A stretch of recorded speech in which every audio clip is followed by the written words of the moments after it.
What's up? What's up? Good morning, good afternoon, and good evening, ladies and gentlemen. This is your good brother J News with another special edition of J News Japan. We are covering the 2 nights of Castle Attack for New Japan Pro Wrestling. Without further ado, I have a special guest with me here today. It is him, it is he, the one and only SP3, joining me for this particular pay-per-view roundtable special thing, whatever you want to call it, for the Castle Attack shows. SP3, let them know what's going on with you today. I am here. We're going to be talking about Castle Attack, 2 shows from one of my favorite buildings in New Japan, Osaka-jo Hall. All I will say, a little spoiler, Night 2 was best. It was definitely exponentially better than Night 1, in my opinion. All right. So you've got that going for the folks so people can understand that Night 2 was the better night as per SP3.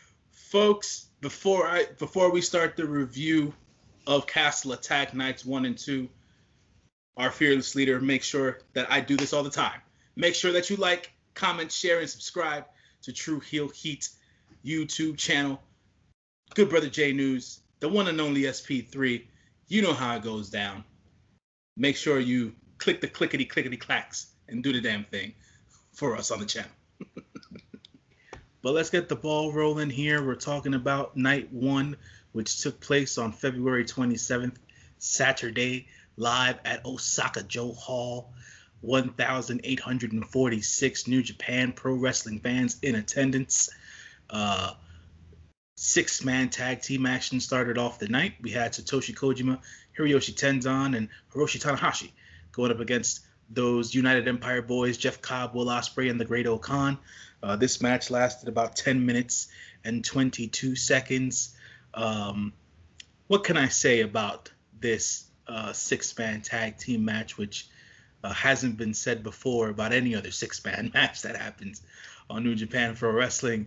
A lot of this was just more of the gears off of the matches that had just happened during the previous week, the one-on-one between Will Ospreay and Kojima. I believe Jeff Cobb had the one-on-one versus Tenzan, and Great Okan was still building towards his one-on-one with Tanahashi for the next night. So you saw a lot of that interaction and exchange between all of the members here. It seems that from an aesthetic standpoint, and at least from the way that commentary seems to be putting him over more now, it seems like New Japan starting to get Jeff Cobb more, right? So that's just the feel that I get going in from match to match nowadays. They're starting to understand him more and understanding how to present him. And it seems to be reflecting in his in-ring work and in his promos and stuff like that. So that's cool to see. Seems like Will Ospreay he's going a little bit off the rails with his post-match commentary sometimes and whatnot. I don't understand what he'd be saying sometimes, so that's just that's me, and we all know how I feel about the Great Okan. So that's just, I know people in Japan love him. He's got his fan base and stuff, and he's popular. I still just don't see it. The result here, Will Ospreay hit the Os Cutter on Tenzan, who was not able to, during this particular match, to hit any Mongolian chops. He tried and he stopped himself, and every time he stopped himself, he was thwarted by the opposition and then beat upon. And those Empire boys got the win after that 10 minutes and 22 seconds. I gave this match a solid 2 stars to start off the night. It wasn't anything that I was expecting. No young lions here, so it wasn't anything that I was necessarily looking forward to. So what about yourself, SP3? What did you think about this match to start off the 27th? A decent enough opener. I gave it 2.5 stars. The United Empire. I've been calling them Empire, but I see they're now the United Empire. them being undefeated in six-man tag team action, I think foreshadows them getting a shot at the never openweight six-man tag team titles of Chaos with Ishii, Goto, and Yoshihashi. It was actually Great Khan who had the singles match with Tenzan. That's the match where Tenzan wasn't allowed to ever use the Mongolian chops again, which we'll get into on night 2. But this match it was more set up for the never openweight championship match between Okan and Tadahashi. Nothing really much to see here. It's just basic setup, but I like the way the United Empire looks as a trio. Yeah, they look solid as a trio now.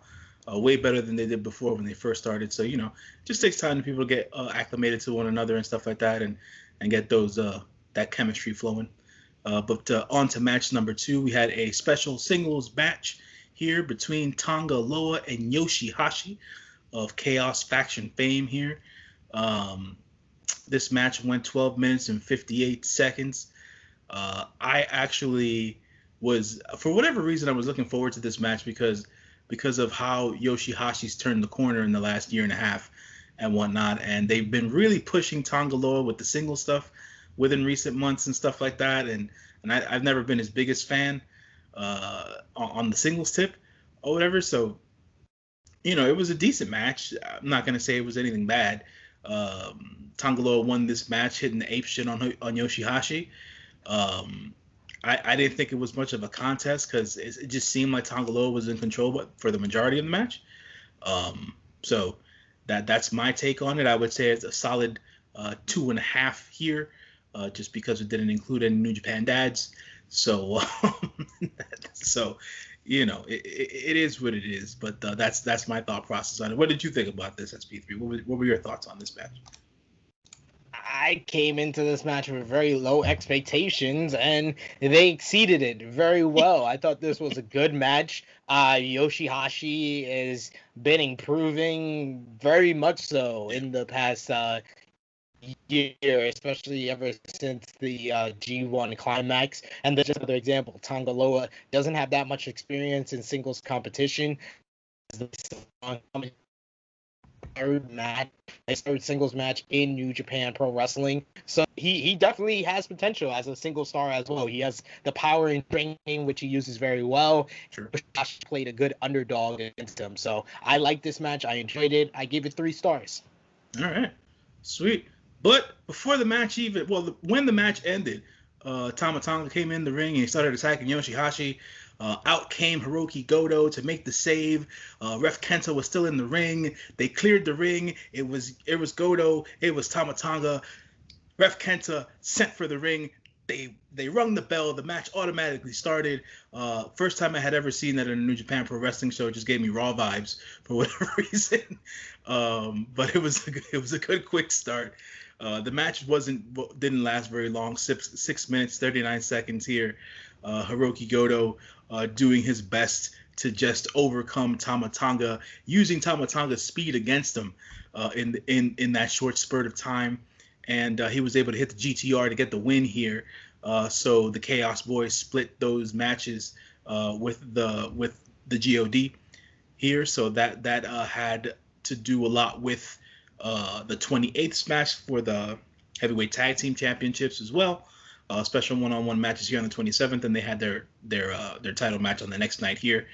I would say that this match, even though it was shorter, because of the way, because of Hiroki Goto's work rate and how Tama Tonga always plays up his heel tactics and things of that nature, I gave this match 3 stars. I thought it more of a better match than the match that happened prior with Yoshihashi and Tanga Loa. And that's just my personal opinion on that. But yeah, that's where I'm going to go with that. What was your take on this particular match, SP3? I did not think it was better than the previous match. I thought it was much shorter. They saved their effort in this matchup for the final 2 minutes. And it was a 6.5 minute matchup. So 4 minutes of not much going on in this one, but it had a fun finish. So I gave it 2 3/4 stars. It was okay for what it was. I thought of all the fast matches that I've watched in the last 2 months or so that have included all the different Chaos members and Bullet Club members. You know, Tama Tonga's been hilarious as of late. So with what's been going on as of late, I don't know. I have my Tama Tonga bias for obvious reasons, but it is what it is. On to the next match. This match. So I want to say this off bat. Toru Yano, KOPW 2021 holder, versus the crown jewel of the Bullet Club, Chase Owens. I understand it's not 1987 anymore. I get that the brutality of strap matches isn't what it used to be, right? Obviously, this is New Japan, and it's not WCCW or even WCW and stuff like that, and they're not gonna bloody each other up or go crazy. But this fell short for me, even though it was a harsh battle. It fell short for me. Toru Yano came out with the win here, which I expected. I think we said this last time we spoke. There is just no other wrestler on this roster that can hold the provisional King of Pro Wrestling Championship like Toru Yano. Chase Owens gave the good fight. He was able to get some of that whooping in there on Toru Yano from time to time. But the Texas Heavyweight Champion of the world was not able to defeat Toru Yano. In this case, Toru Yano put the whooping on Chase Owens, and Chase Owens befelled to Toru Yano's basic antics. You know, low blows and chicanery, and obviously getting rid of all the turnbuckle pads and stuff like that, because that was also a part of the stipulation of the match. Not only having to subdue your opponent enough to beat him down with the strap, but you also had to get rid of the turnbuckle pads in order to win the match of all four corners and stuff like that. But yeah, man, I thought it was a pretty decent match for what they gave us. Nowadays when we get these gimmick matches and stuff like that, there's a big tendency to go overboard, and they didn't go overboard in my case, but it was still decent nonetheless. It was very entertaining. So I gave this match a solid 3 1/4 stars. Your take, SP3? Were we watching the same match? Yes, we were. Yes, we were. Wow. Yeah. I gave this match 1 3/4 stars. Really? Yeah, there was not much work to this one. No, there wasn't supposed to. A couple of whips. This wasn't even a traditional strap match. This wasn't even the upper echelon of strap matches is Sting and Vader from Super Brawl back in 1992. True. Yeah. If you want a lower end of a good strap match, take a look at Bray Wyatt versus Danny O'Brien from last year's Royal Rumble. This was taking that Danny O'Brien and the Fiend match from the Royal Rumble last year and mixing it with a Braun Strowman and a Fiend match from the summer. It just wasn't that good. It just wasn't that good at all. I expect from Toru Yano, this is what I expect from Toru Yano, for him to make me laugh and me to be entertained by his antics. Right. I was none of those things in this match. This match went on too long for what it was. For what I expect from a Toru Yano match, it just went on too long, and that's why I got it such a low rating. I liked the comedy that was used, but there just wasn't enough of it to keep it entertaining for as long as the match was. So that's why it gets 1 3/4 stars. All right. Hey, man, listen, we're all individuals and different people, and we all have our own opinions. Ain't no right or wrong here. At the end of the day, it is what it is. But the next match here is exactly what I expected it to be. The semi-main event, which should have been the main event, by the way, to be completely honest. We had the Stone Pitbull himself, Tomohiro Ishii of Chaos, versus what does he call himself? The knife, I forget. I saw the t-shirt earlier, but it was Jay White of the Bullet Club. The knife pervert? The knife pervert. There you go. The knife pervert. The switchblade himself. Breathe with the switchblade. I still don't understand what that means. Still my era. It's still my my era. I love. I bought the shirt, by the way, today. I bought that shirt. Shut up! I legit, when I saw that shirt, I was like, oh shit, I gotta buy a New Japan shirt. Yo, that's still my era. Shit is tough. But yeah, Jay White versus Tomohiro Ishii, 25 minutes 42 seconds here. I got exactly what I expected.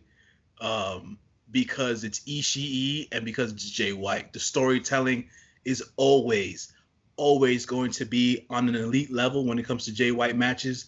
Tomohiro Ishii is always slept on because people always feel like he no-sells everybody, but his selling ability for what it is that he does during matches with the people that he's paired with is undeniable.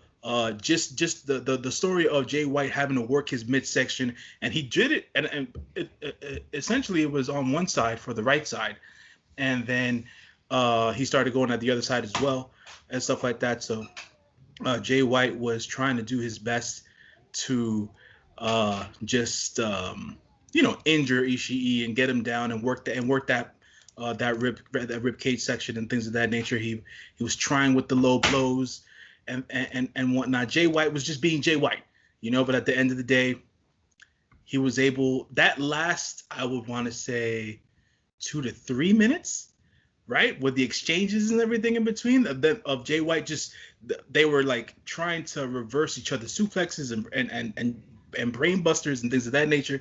Jay White almost hit the Blade Runner a few times, but then he missed, and eventually he hit the Blade Runner to get the win and stuff like that. So Jay White gets the win there.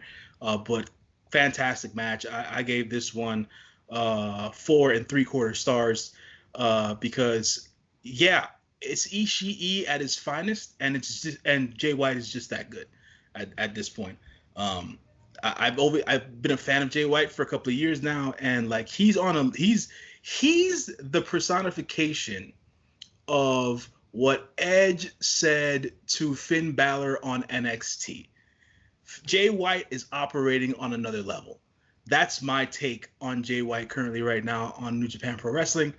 And what were your thoughts, SP3? Your thoughts?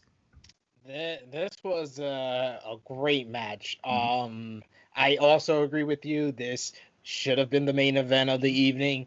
This is the match that had the most momentum. This is the match that people wanted to see the most. And this is the match with two guys who had the best chemistry going in. I said Yoshihashi and Tagaloa, they exceeded expectations, but this was the match that met everybody's expectations. I didn't go as high as you. I gave that in the one climax 30, 4 3/4 stars because there was something tangible at stake. Not having anything at stake here takes a little bit away from this matchup. Okay. But just the pure chemistry between these two guys, just the way they reverse each other, the counters, and then especially the finish, because we don't get finishes like that. I tend to say that, New Japan finishers, especially for their big matches, tend to keep to the same formula with a guy hits like their signature move and gets a close near fall and then hits their finisher, and then that's the 1 2 3. This one, it just came out of nowhere. He hit the Blade Runner and 1 2 3, it was over. So I like the fact that it was different from your typical big time New Japan match finish. So I gave this one 4 1/4 stars. I think Jay White is, yes, absolutely on another level. I said he is on that spear of the greatest heels of all time. I'll throw Edge into there since you mentioned him. Edge in 2007, 2008, Triple H in 2000, Ric Flair in 1989, and Jay White in 2021. Some of the best in-ring heel work that you will see in professional wrestling history. Without question. I cannot disagree there. All right, so main event of the night for night 1 on the 27th, we had the match that was not deserving of the main event. I cannot say anything bad about the Rainmaker. Kazuchika Okada is still on top of his game. There isn't anyone like him. But I think, no, I don't think. I know it because I've seen it now plenty enough since last April. Evil ain't it, son. Evil ain't it. 28 minutes and 11 seconds for a match between Okada and Evil is too long. Way too long. Evil has proven beyond the shadow of a doubt that long matches are not his thing. In accordance to what everyone else has been saying the last two round tables to put him in that same group as Sonata, like anytime Evil goes over 17, 18 minutes, it's just not, it ain't working. It ain't working. And if you really thought that Evil was going to get one over on Okada, you had to be shitting yourself, because there's just no way at this point, right? Okada wins here. The story of the match really was towards the end, when Okada was trying to find how to get the win over Evil, and obviously Okada brought out the Rainmaker finish to finish Evil. At one point, Evil actually tried to perform the Rainmaker on Okada. At one point, Okada tried to reverse and perform Everything is Evil on Evil. Like, the exchange was so weird, or whatever the case is, and I was like, no, this doesn't work for me. But you know, I feel like they needed a way to get Okada, I don't know, spotlighted before the New Japan Cup, I guess, or whatever. And being that Evil had been a double champ more recently than Okada, him beating Evil made it easier for Okada to now go towards the goal of being champion again, which was basically the crux of his promo after the match was over, trying to win the New Japan Cup and going after another shot at the IWGP Heavyweight Championship for Okada in this sense here. Obviously, you had some Dick Togo interference during this match, because there's always got to be some evil dick in these matches, and that's pretty much it. I can't say anything positive about, or should I say glowing about Evil, because this was another run-of-the-mill Evil match. Yeah, that's all I got. SP3. Not much I can add to this matchup. This just went way too long for the two people that are involved in this match. This would have fit perfectly as the semi-main event. Give it 15, 20 minutes, and I think they would have had a better matchup.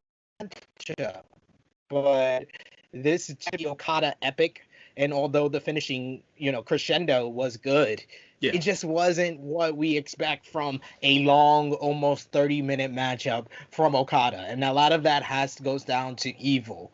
I know you're a big Sonata fan, but I will say it once, I will say it again. Evil and Sonata are upper mid-card guys. They should not, and I repeat, they should not be having over 25-minute main event matches. They just shouldn't, because I've never seen a great Sonata or Evil singles match that was over 25 minutes long. The closest that we ever got to that is Sonata. It's both guys against Okada in the G1. So literally, it has to be in that tournament in Osaka, because I think both of their great matches were in Osaka against Okada. They literally have had one in their combined 16-year careers. They've only had one apiece. Great matches that went over 25 minutes long. They just shouldn't be in it. Like, Sonata came up short in his match against Kota Ibushi in the New Beginning because it went over that time limit, that duration, and Evil here. I think Jay White and Tomohiro Ishii would have fit better in the main event slot. They just they had the better matchup, and they just would have fit better in the main event. And pretty much this was setting up Okada and Jay White to be the favorites going into the New Japan Cup. But man, it just didn't need to be that long. I gave this match 3.25 stars. I thought it was good for what it was. Good work involved. I like Okada getting a win and being able to move on to the New Japan Cup. But yeah, just way too long for an Evil match. Yeah, I gave it 3 stars. It didn't yeah, it didn't do it for me, man. It just didn't do it for me. And I'll have to settle with that. I've got more hope for Sonata in the future, obviously for obvious reasons and stuff like that or whatever. But I feel like character changes with the Japanese wrestlers aren't as prevalent as they are with the U.S. wrestlers and stuff like that. So I feel like unless Sonata goes through a character change, like we won't see, like we're still gonna be sitting in the same boat that we're sitting in right now. Yeah. So that's pretty much what I have to say about that. So on to the matches for February 28th. Happened this morning, midnight here on the East Coast. I didn't even notice. I was up till about 4 o'clock in the morning, and I was not watching this. I watched this afternoon, so I could have watched this way earlier than I did. So another show here at Osaka-jo Hall does not state the attendance here on the website, which is not a good thing. Usually, when the attendance is stated, it is something to behold. But since it wasn't stated, either they forgot or it just wasn't good for night number 2. But we had a tag match. We had Satoshi Kojima and Hiroshi Tenzan versus Jeff Cobb and Will Ospreay. Like Sid said from the outset, night 2 was above and beyond the better night of the 2 nights.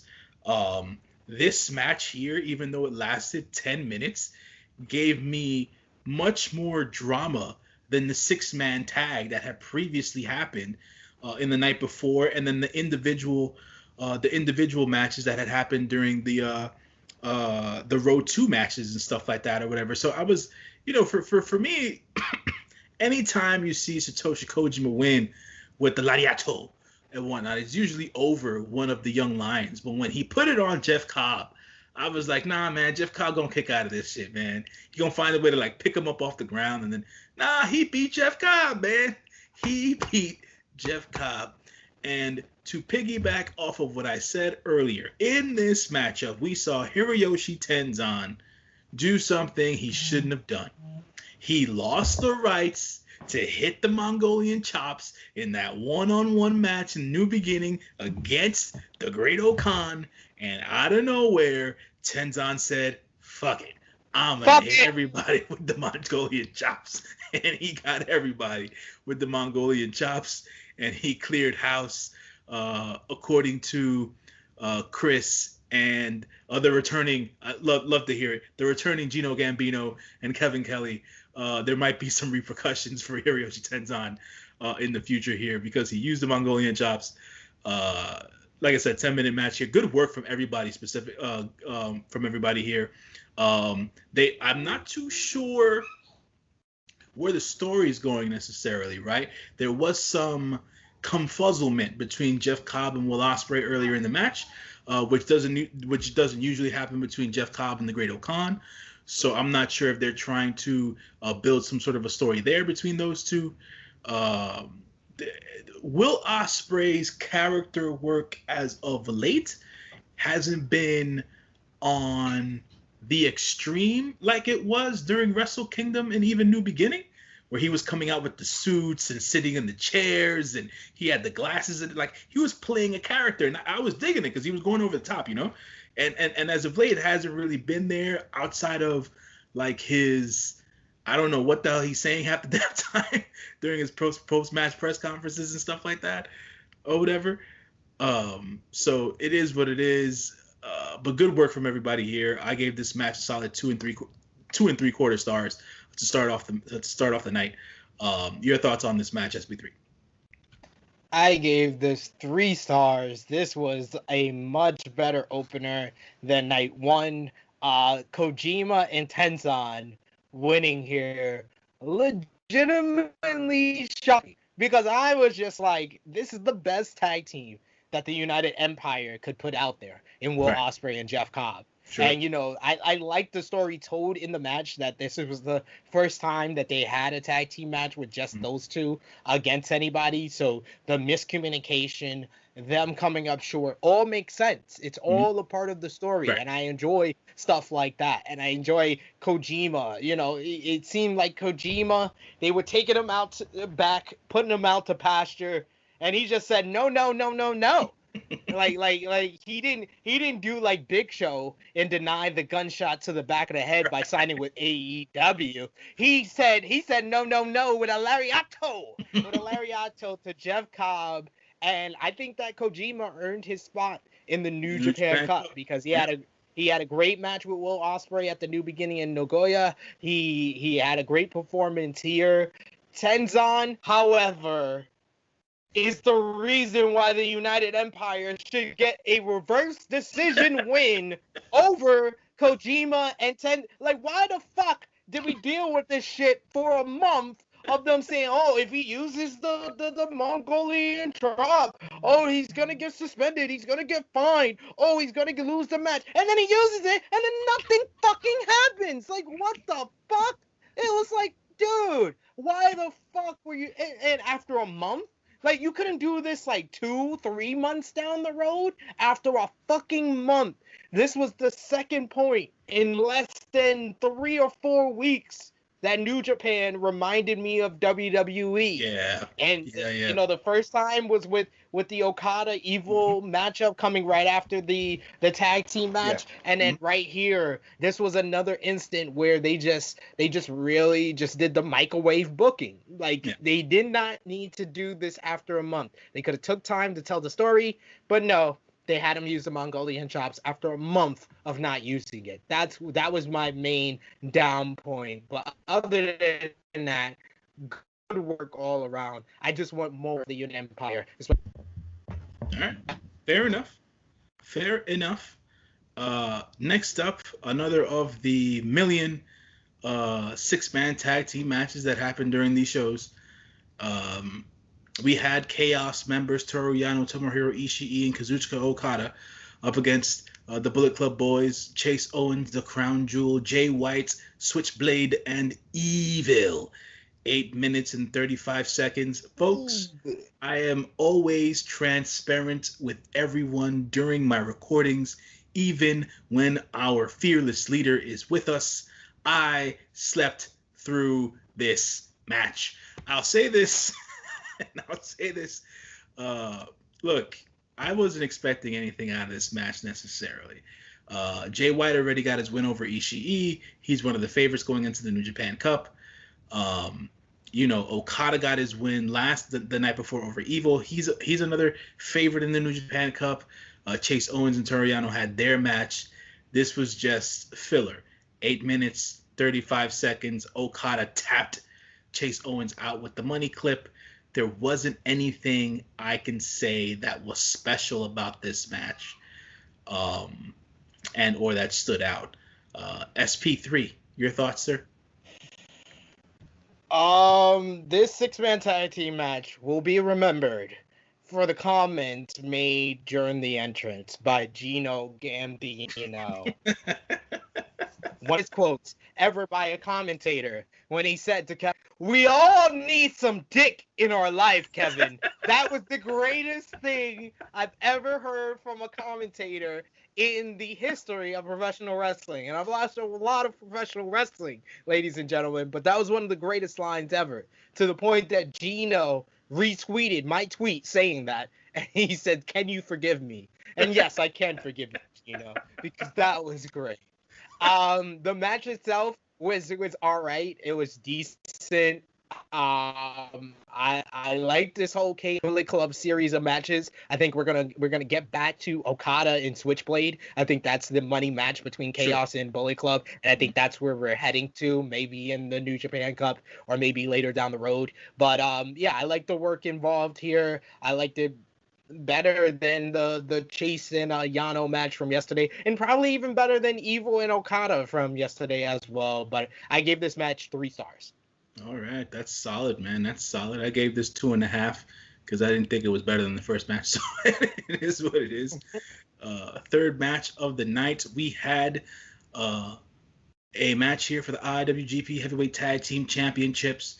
We had the Gorillas of Destiny, Tonga Loa and Tama Tonga, on their second defense against Yoshihashi and Hiroki Goto. So yet again, Bullet Club versus Chaos. 15 minutes, 46 seconds worth of I'd say it was a decent match. There wasn't anything that I could say that the match like disappointed me or anything like that, but it wasn't over the top either. It wasn't like super great or whatever. It was a typical G.O.D versus Chaos members match, because I've been watching so much of it as of late. Yeah. You know, I would say a solid three stars for this particular match, because these guys all work very well with one another, which is why I gave it that sort of a rating. The tag team championships have to stay on a team for a longer period of time at this point. I understand how Gato books the belts outside of the heavyweight and IC belts, but like they have to have some sort of a level of importance or a story behind them. And I feel like G.O.D is the team to have some sort of a story or mission statement behind their belts. So, and mind you, you know, as we know that the Forbidden Door is now open, you know, other things can happen if left up to whatever possibilities are out there and stuff like that. Tama Tonga hit the gun stun on Hiroki Goto, and and that was the way that it went. And G.O.D retained their belts here. The tag title match, I thought it was pretty good. It's pretty much getting into a formula how these Guerrillas of Destiny's tag team title matches go. You know, there's going to be good action up until the finish. And, you know, somehow, some way, Jado is going to get involved. And that goddamn kendo stick is going to be a difference maker. And this went directly into the finish with the kendo stick shot to the back, leading to Tama Tonga hitting the gun stun for the win. So, yeah, the finish I'm not too big on. I'm not too much of a fan of, but the action leading up to it I thought was good. I gave the match 3 1/4 stars. I thought that Chaos had a really good chance to win here. Yeah, I think they did a really great job of building up Yoshihashi's journey and how important him winning the never openweight 6-man tag team titles was to him getting confidence and being able to, you know, feel like he can win the championship, and it made it a distinct possibility in this matchup. So I'm slightly disappointed that we didn't get new tag team champions here, to be honest with you, because Guerrillas of Destiny, although I feel like they are the best choice as far as characters to be the heavyweight tag team champions, their match quality varies depending on who they're in the ring with. So they're not always going to give you really good matches, but this here was a good match, so I will give them credit for that. And they got the victory, and then they had a nice little subtle challenge to Impact Wrestling tag team champions, the Good Brothers, afterwards. So if the Forbidden Door is going to keep swinging open for Impact Wrestling and AEW from New Japan side, I am all for it, because I think that the tag team division, above all other divisions, needs it the most in New Japan. Yeah. I think the tag team division amongst all the companies need it, period, at this point. No, not AEW. AEW is solid. AEW is solid. I'm not going to say anything bad about AEW. They could go a year without using any other tag team from any other promotion. I don't disagree with you, but there's like the inherent storylines with other teams from other places and stuff like that can take place. So I just wanted to throw that in there. So all right, you're gonna have to walk me through this match. Yet again, I stated before, I believe it was during the 6-man tag that I fell asleep. I missed the entire Tanahashi versus Great-O-Khan match. From the looks of it, when I caught the finish, it seemed like it was a really good match. That's what it seemed like. Okay. It was. All right. So to give everybody the foundation here, never openweight championship on the line, the ace Hiroshi Tanahashi versus the Great-O-Khan of the United Empire. Tanahashi's first defense of the never openweight championship. This match went 18 minutes and 44 seconds. Tanahashi here wins with a rolling arm bar, so I believe he submitted the Great-O-Khan. No, he did not. Basically he reversed the The Dominator. I think that's his finishing move. Yeah. He reversed the Dominator into a crucifix for the win. Oh, okay. So it was a good counter and stuff like that. So that works. That works for Tanahashi. So he wasn't able to finish him off with the high fly flow. So I thought this was a very solid never openweight championship matchup. I think that going into this match had a lot of things working against it. Sure. Because in my eyes, they literally a Great Okan never openweight challenge championship match had to follow, in my eyes, two of the top 3 or 4 greatest never openweight championship matches of all time. Like Shingo versus Tadahashi, it was one of the best main events that I've ever seen in New Japan. Like, I don't think enough people talked about how great Shingo versus Tadahashi was. But on the other hand, everybody and their mama was talking about how great Shingo versus Cobb was at Wrestle Kingdom. So you had two of the greatest never openweight championship matches of all time ahead of this matchup. Of course, this match was going to come up short. But when you look at this matchup in a vacuum, this was a good match. Like, Great Okan performed well. His character is starting to get more layers to it. You're starting to get more depth to who he is trying to be. And, you know, his sadistic nature and, yeah, I mean, I'm not the biggest Great Okan fan. Yes, I'm just going to put that out there. But I do see the potential of the people that are Great Okan fans, what they see in him, because he did show it off here. He has a distinct power. He has a distinct look. That bellow way he talks. He can cut promos without a microphone in hand. It's quite amazing how he can do that. So I get all of those things, and I like the whole story going on with the United Empire and Yota Tsuji. I thought that was a very interesting subplot to this matchup, and the fact that he was trying to get Tsuji to turn on his mentor of Tadahashi, and Tsuji staying by his side, staying on the side of good, was not what you expected. I think most fans, when they see a teased heel turn, they think it's going to happen automatically. And I like them not going against the nature of what we know about Tsuji, and Tsuji staying loyal to Tadahashi in this one. That was a happy ending to this whole matchup, and a happy ending altogether, because I really felt Tadahashi was just a transitional champion. I thought that Great Okan was going to get his win back from Wrestle Kingdom here. He was going to get a never openweight title run, and they were going to try to make him as a guy in New Japan by the never openweight championship. I like the fact they kept the title on Tadahashi. It reaffirms that the never openweight title is the secondary title now, because of the unification of the Intercontinental and the Heavyweight Championship. In Japan, the never openweight title is the secondary title in New Japan right now, because the U.S. title is the main title in New Japan Strong. So I like all of those things. I like Tadahashi keeping the title. I'm very interested to see who he challenges next, or if Tadahashi is in the New Japan Cup. So there's a lot of intriguing questions that makes you more captivated by the stories going on. So this one did well. I give this match 3.5 stars. So I actually rated it higher than I did at Wrestle Kingdom, because I think they did better than their match at Wrestle Kingdom here. Oh, that's cool to see and hear. I feel like just to throw in my little bit of 2 cents here, like you were saying about the interesting storyline there about the United Empire trying to turn Yota Tsuji. I like the way that they've been using the Young Lions as of late.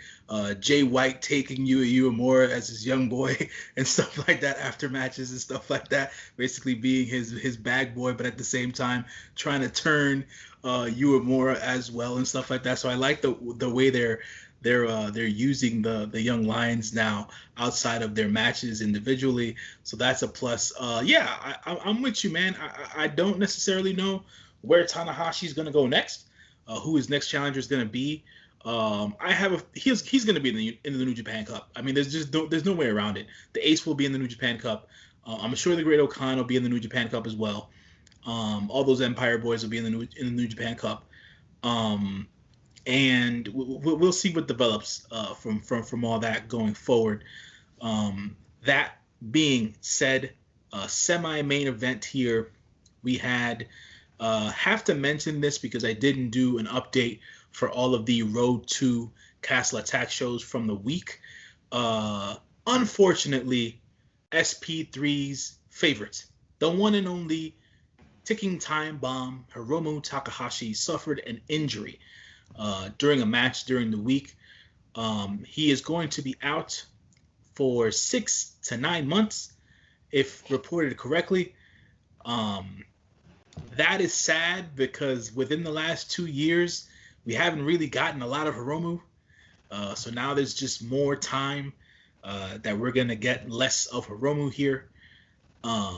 So they vacated the IWGP Junior Heavyweight Championship. They gave way to a 3-way match, which does not necessarily happen a lot in New Japan. But the corridor for the 3-way match to happen is usually in the junior division.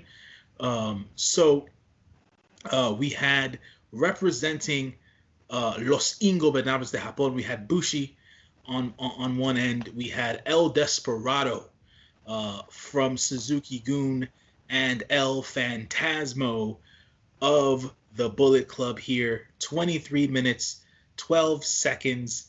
I missed this match as well. I caught like bits and pieces of it here and there. I caught like Bushi's offensive run. I caught a part where Desperado's mask was in the ring, but Desperado was off camera. So I'm not sure if his face was shown yet again and or not. It was not. Thank you, Sid. And I'm sure Phantasmo was doing his thing because LP, he's like the main man in the junior division, even though he doesn't have the belt and stuff like that. So that's just me assuming. I'll go back and watch the match. Anyways, after 23 minutes and 12 seconds, the rightful owner of the IWGP Junior Heavyweight Championship, El Desperado, came out on top and took his rightful place on top of the Junior Heavyweight division. I think we talked about this last time when we were in the round table pay-per-view. Like, after the Best of Super Juniors tournament, like, I understand Kanemaru came back. They wanted to go for the tag belts and all that. But you have to ride the hot hand, man. Like, that match he had with Hiromu, you put the rocket pack on the man and you sent him to the moon. Like, why the stopgap was like unreal to me, and this was the way to basically relaunch him. Just based on the win, because I didn't look to see what kind of work he did in the match, which I'm sure was good to regardless. But this was a good turnout just from the result standpoint. Sid, fill me in here. What happened during this match? What took place during this match that needs to be explained to our fans and our viewers? El Phantasmo really was the glue of this matchup, playing the heel role, being the antagonist to both guys, ripping at the mask of El Desperado. He power drived him on the ramp and pulled off his mask and started wearing it up the ramp while the doctors checked on El Desperado, and then it became a singles match between him and Bushi. Bushi did well to kind of show off his skills, kind of being like a spoiler when stuff would happen between El Phantasmo and El Desperado. But this was the El Desperado show. The El Desperado pulling out a mask, it seemed like out of his ass, because his mask got taken off, and then he randomly, as soon as he recovers, he randomly has a mask back on, and he's walking up the ramp. It was just quite amazing. Like, you know me. We've been talking about this stuff since New Japan Cup. You know, my guy in New Japan, my two guys, is Hiromu and Kota Ibushi. But over the past year, especially since the New Japan Cup, El Desperado has risen up that list. I said it after his matchup with Ishii in the New Japan Cup that they need to put some damn respect on El Despi's name, and that El Despi needed more opportunities. He had his never openweight championship matchup against Shingo Takagi, which was a good match. He had the opportunity in the finals of the Best of the Super Juniors. What we said was a 5-star. You gave it 6-star matchup. And they finally, like, if my sadness was too much to overcome with Hiromu Takahashi being injured. New Japan was like, SP3, come on down. You're going to give you something. We're going to give you a champion that will make you as happy as if Hiromu was still champion. And El Desperado winning here, that was the result that I wanted the most. Him hitting his punch out of nowhere and then hitting 2 consecutive Pinche Locos to get the victory and pin El Phantasmo. So now he is a double champion, and twice he has called his shot. He called his shot for the opportunity at the IWGP Junior Heavyweight Tag Team titles. Him and Kanemaru regained it on the road to Castle Attack. He called his shot to be inserted in this IWGP Junior Heavyweight Championship matchup, and he got it. But would he make a third calling of the shots? Let's get to what happened in J-News. But I gave the match, the Junior Heavyweight 3-way for the Junior Heavyweight Championship. I gave this one 3 3/4 stars. I thought it was really a lot of fun. All right, cool. I'm gonna go back and watch that as well. So for the, if I'm not mistaken, 4th time in the last 12 months, we've gotten Kota Ibushi versus Tetsuya Naito. Now, these guys have been battling for years. They've had countless matches where they have purposely tried to break each other's necks and just end each other's careers, right? This match was a little different because Naito's obsession was with Kota Ibushi's knees. He wanted to take the kicking power away from Kota Ibushi. He figured if I take away a limb, I have a shot at regaining my Intercontinental Championship. Folks, if you weren't aware, this one-on-one championship match was only for the IWGP Intercontinental Championship. It was not for the double straps. 27 minutes, 50 seconds. And we got the same damn result. We got the same damn result. I love Kota Ibushi. Like Kota Ibushi is my guy outside of Sonata. But like the unification of the so outside of the match, right? The match for me, these guys can't have a bad match. We spoke about this before we started freaking recording. Another 3 3/4 to 4-star match for me out of these two guys because of how they just don't care about each other's well-being. It's just because how they feel it's necessary to make it look and feel painful when they're in the ring. Yeah, I don't even know what to say here. God wins, by the way, folks. Kota Ibushi won the match. He retained here. Tetsuya Naito didn't look like he missed a step. He missed 2 shows with some sort of a, I'm going to say this in the best New York terms possible, with a fugazi knee injury, because he just wanted to take some shows off. Or whatever. So we're going to put it there. But Naito looked crisp. Like Naito looked like Naito here. I don't know how many. As per every Naito main event, you will see several different variations of Destino try to be hit, landed, and gone for, and he did it for us once again. Kevin Kelly said it during the match where he thought it was over when he hit Valencia. I thought it was over when he hit Valencia. I was like, holy shit, it's over. No, the God still had a little bit of the energy left, and then he went level 5 on his ass, and it was over from there. Kota Ibushi hit the Kamigoye twice on Naito to get the win. Once from 3 times, my bad, 3 times, because he got him from the back. Yeah, front, and then he got him from the back again. He got him from the back. He did. They called it a short Kamigoye, right. And then he did the official Kamigoye for the win. And they ran with that there. Kota Ibushi looked like a complete and utter destroyed mess after the match was over. He could barely, the way he was selling it, it was like he could barely stand. It seems like those belts are way heavier than we think that they are, because he can't hang with them. Them things on his shoulders just don't, like, they weigh him down, right? Like I said, God wins the match. He's in there after the bell sounds. Naito's out of the ring. He's on the microphone.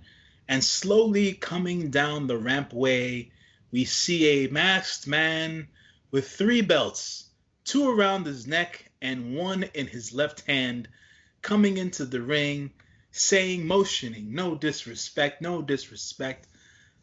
The ring guy gives him a microphone. El Desperado shows up and cuts a very respectful and eloquent promo towards Ibushi, basically challenging Ibushi to a match.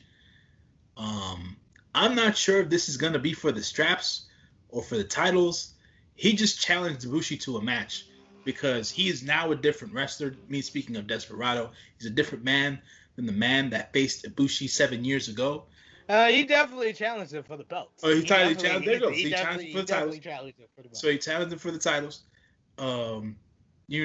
And we've got a situation on our hands here, right? So God being who he is, and him being a fan favorite, and him being the double champ, and him being the emotional favorite, right? But Desperado has taken the New Japan Pro Wrestling world by storm. He himself is a double champion, IWGP Junior Heavyweight Tag Team Champion, and IWGP Junior Heavyweight Champion. So double champ versus double champ going into the anniversary show on March 4th, 2021. That's when we're going to get this match. That's when this thing is going to go off. We usually never get the junior heavyweights versus the heavyweights, but we're getting this for the anniversary show. This is the traditional thing they do for the anniversary show. I'm expecting big things out of this match. I'm either expecting a great in-ring match between the two, because these guys, as it says in the business, these guys can go, and or I am going to have no emotions left, no feeling left after this match is over, because of how both of these guys invoke emotion out of the fan base through your TV or in person. That's how good these two guys are. You know what I'm saying? And that's applying this trade at its most elite level. So I just wanted to put that out there. I'm looking forward to this match between El Desperado and Kota Ibushi. Yet again, Tetsuya Naito with a loss here. Is Tetsuya Naito going into the New Japan Cup? Sure, I guess, right? It's Naito, right? Where does the story now? Where does Naito's story go, right? Where does Shingo go? Where does Sonata go? Hiromu's out. Bushi's obviously going to be off for the next several weeks and stuff like that. So it's like, all right, what's going to happen to LIJ? I think that might be an underlying story going into the New Japan Cup. That's my assumption, just because of the way that things have gone about results-wise in the last month and a half. So we'll see. But your take on the happenings here of this match, SP3. What do you think?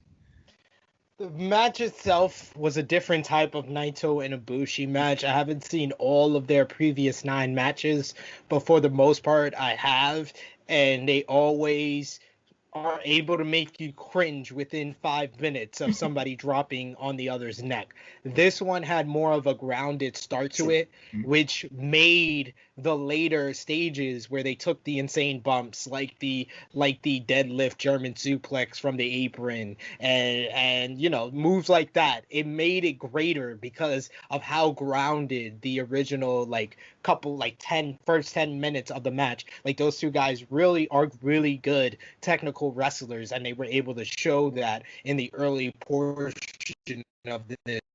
It's not all about taking insane bumps, trying to break the other man's neck. They can have a professional wrestling match, and I think they proved that here. I don't think it was as great as their Wrestle Kingdom match, but this was still a brilliantly worked matchup.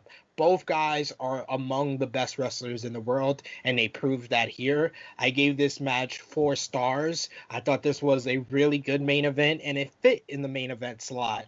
And Naito, I think that the story going into here made a lot of sense of why Naito only wanted a shot at the Intercontinental title and not at both championships. He lost to Ibushi fair and square, so he felt he didn't deserve a shot at the Heavyweight Championship. Right. But because Ibushi keeps talking about unifying the Intercontinental and the Heavyweight Championship, Naito wants to save the title that is more synonymous with his legacy than any other title. Like, I would say it's not even really debatable that the 2 greatest IWGP Intercontinental Champions of all time is Shinsuke Nakamura and Tetsuya Naito. Naito winning here would have confirmed him as the greatest alone, because he would have been, I think 5 or 6 time Intercontinental Champion, and he could have retired the belt altogether. So he would have been the final Intercontinental Champion. So I understood the story. I understood the motivations of both guys, which made the match and watching it unfold that much more exciting. The post-match, I very much thought the post-match was the best part of the whole entire show, because El Despy will be in a goddamn main event. That's what I'm talking about. Budokan. Budokan is the house that El Despy built, because El Despy put in a 5-star effort his last time in Budokan in the main event, and he's going to probably put in a 5-star effort against Kota Ibushi on Thursday. This is all the things I want to see. I like the story coming full circle. El Despy returning in 2014 to challenge Kota Ibushi for the Junior Heavyweight Championship. And then 7 years later, he has finally won that title that he challenged for 7 years ago. But now Kota Ibushi is one step further. He's the man. He is the unified champion in New Japan Pro Wrestling. So El Despy wanted to call his shot for the 3rd time this week. Not only did he challenge Ibushi, but he said put those titles on the line. So I'm very happy for this. I'm not as happy as I could have been, because seeing all of this happen for El Desperado just made me come up with the epiphany, I want to call it, that Hiromu Takahashi was going to win the IWGP Junior Tag titles. He was going to be the double champion, challenging the double champion. Kota Ibushi, I could have got my 2 favorite guys in the main event of the anniversary show. Man, like really, I hate injuries in wrestling, because it always comes at the worst time, no matter what the promotion is. But El Despy versus Ibushi is a good consolation prize, so I'm ready for the anniversary show. Yeah, man. Same here. We'll probably get some further news about what's going to happen in the anniversary show within the next couple of hours or so, because nothing's been up in the pipeline as of yet, in accordance to the main site here. And then after the anniversary show, a day later, we're going to start the New Japan Cup. So all that information will be coming this week. The New Japan Cup schedule, I just took a look at it not too long ago, and they're running a lot of concurrent dates back to back, and a lot of the way that I shoot the show is I usually watch stuff in bulk and then I report it. Not gonna have the time for that, being that work is gonna get a little bit busier for me. So I'll be watching these shows on nights and recording, and hopefully our editing team can just put everything together in one composite form for the fans to enjoy and stuff like that. Well, I will mention this as per New Japan Strong. If folks were not aware, the match did go down between Jon Moxley and Kenta on the 26th. That match delivered heavily. I thought, honestly, because I'm not the biggest Jon Moxley fan, but on top of everything else, Kenta is able to get good matches out of guys who are usually wild in a sense. And I really, really did like that match for what it was.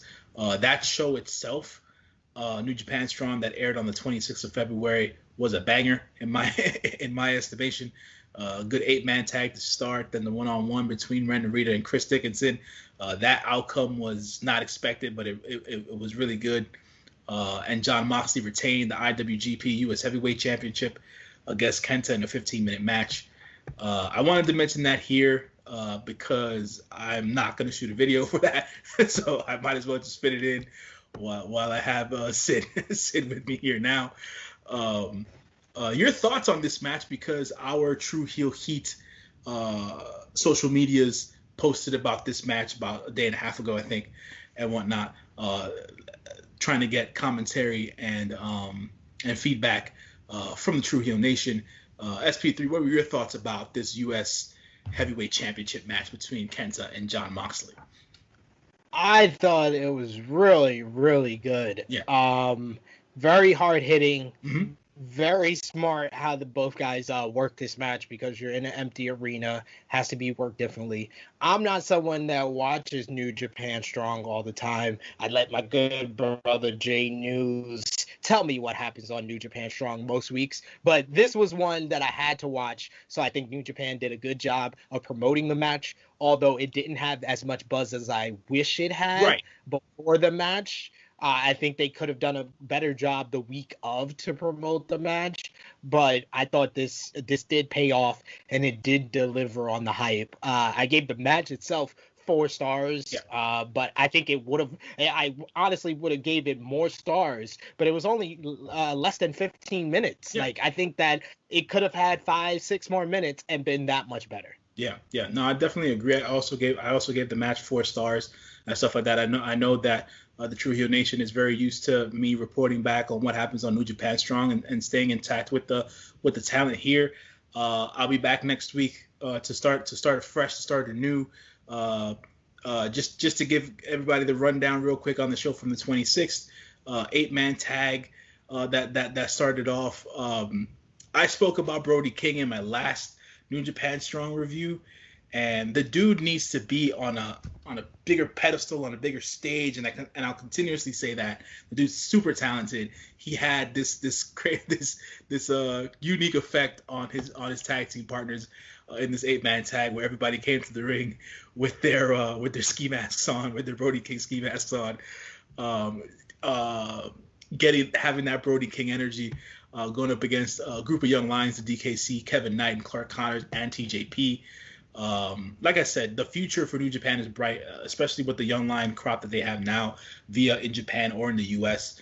The Brody King team won that particular match. The match that I did not expect to finish to was the second match. Young Lion on excursion, Ren Narita went up against the Dirty Daddy, Chris Dickinson. Chris Dickinson is known for stretching dudes out and pounding them into the ground, and he did not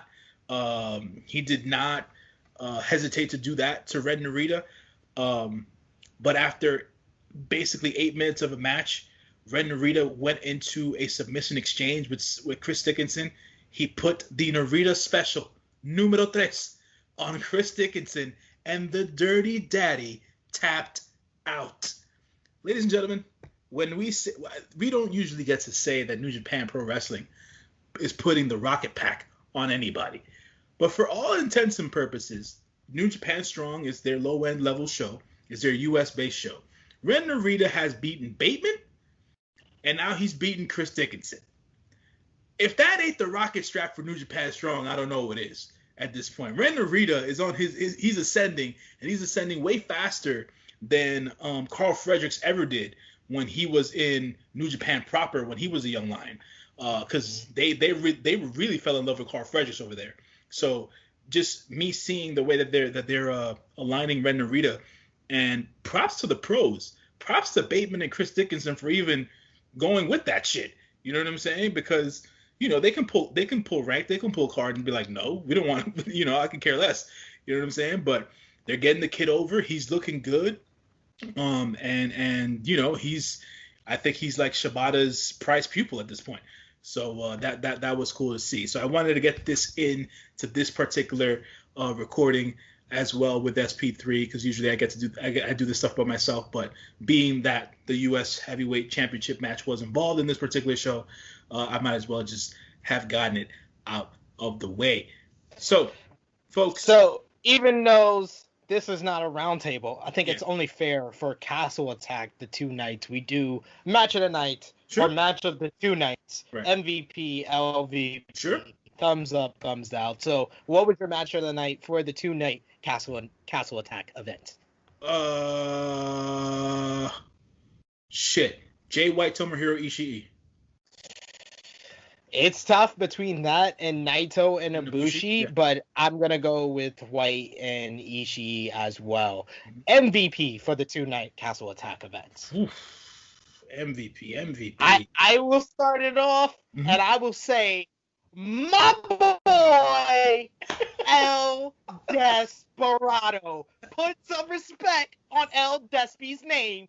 Our double champion, IWGP Junior Heavyweight Tag Team Champion, IWGP Junior Heavyweight Champion, and quite possibly the new IWGP Heavyweight and Intercontinental Champion come this Thursday. Hey, man, I can't disagree with you, bro. I feel like El Desperado has been riding this wave since the Best of Super Juniors. He is definitely the MVP of this. The man came up in the clutch. There was an injury on the field. He said they called his number, and he showed up. And that is the real MVP for New Japan Pro Wrestling in these Castle Attack shows. LVP. Well, LVP. I'm looking at both nights, and I'm usually never nice about the LVP part. Sometimes I'm a little. I'm a little bold about it. Sometimes I'm a little commonplace with it. Not this time. Evil. You don't deserve to be where you are on this card, sir. You are the least valuable player of this particular show. I got no love for Evil, man. Got no love for Evil. I can't say anything. I can't say anything else. It's quite rare that any two people agree on all three match of the night, MVP, and LVP on shows. But this is a rare occasion because LVP is most definitely evil. He was the guy who felt out of place in the main event slots. Yes. So yes, it's evil. So thumbs up, thumbs down for Castle Attack 2-night event in 3, 2, 1. You're going thumbs in the middle. I'm going thumbs up. I gave night 1 6 out of 10. I gave night 2 7 out of 10. So overall, Castle Attack 25 out of 10 for the 2-night event. Yeah, I gave night 1 a 4, and I gave night 2 a 7. So that's where I'm landing. 5.5 out of 10 for J News. That's why it's in the middle, brother. That's why it's in the middle. You'll love to see it. I will let you do the sign off, but I will let you guys know you can find me right here on the True Hill Heat YouTube channel every single Saturday, the True Hill Heat weekly podcast with Top Guy JJ and Miss Chrissy Love. You can also find me on True Rewind with Romeo and Drunk Guy JJ going back in time to WCW Nitro, WWF Raw. You can also find me every Monday, 12 p.m. Eastern Time on Powered 4 TV YouTube channel for Powered 4 SP3 with John Scott. every Wednesday on Wrestling Daily YouTube channel with Alex McCarthy breaking down the latest wrestling news, 3 p.m. Eastern Time every single Wednesday. And now on Fridays, you can find me on the Sports Keto Wrestling YouTube channel immediately after SmackDown with Smack Talk with Rick Utino reviewing Friday Night SmackDown. I'll say that's a whole lot of shit, man. So, that's a whole lot of shit. You're everywhere, man. You're everywhere. I had a former manager when I used to work in retail, man. He used to tell us when we had to be at every place at one time, you had to be upstairs, downstairs, all around stairs, man. And that, sir, is where you are right now. So big ups to you and everything that you're doing, bro. Yeah, I'll say this. As you folks well know, this has been your good brother Jay News. Remember to always like, share, comment, and subscribe to the True Heel Heat YouTube channel. That's right here, where you're watching this particular recording. You catch me here on J News Japan every week. You barely catch me on my Instagram because I don't post much, whatever the case is. But _JONJAY, that's _John J. For those on the Instagram, I don't have the Twitter machine and or do the Facebook thing too often, so it is what it is. And yeah, thank you for watching, everybody, as usual. Next week, I'll cover everything. I'll just be sending the recordings as they come in, and the editors will work their magic, and they will splice everything together. I think I'm gonna say it now. I'm gonna join you for the anniversary show to watch El Despy get the strap. Five title Despy. Oh my God, 5 title Despy. I'm ready. Oh man, folks. I want to make sure that everybody's aware. Despy's titles are not on the line. So if Despy loses, he is still the king of the junior heavyweight division. Yeah, 5 title Despy is something that's a possibility, man. That's a possibility. It could definitely happen. It could definitely go down. But yeah, folks, thank you as always. We'll be back for the anniversary show on Thursday. For SP3, this has been your good brother J News. Take care of yourselves. Be good to one another. And stay wrestling fan, folks. We're about this. Peace.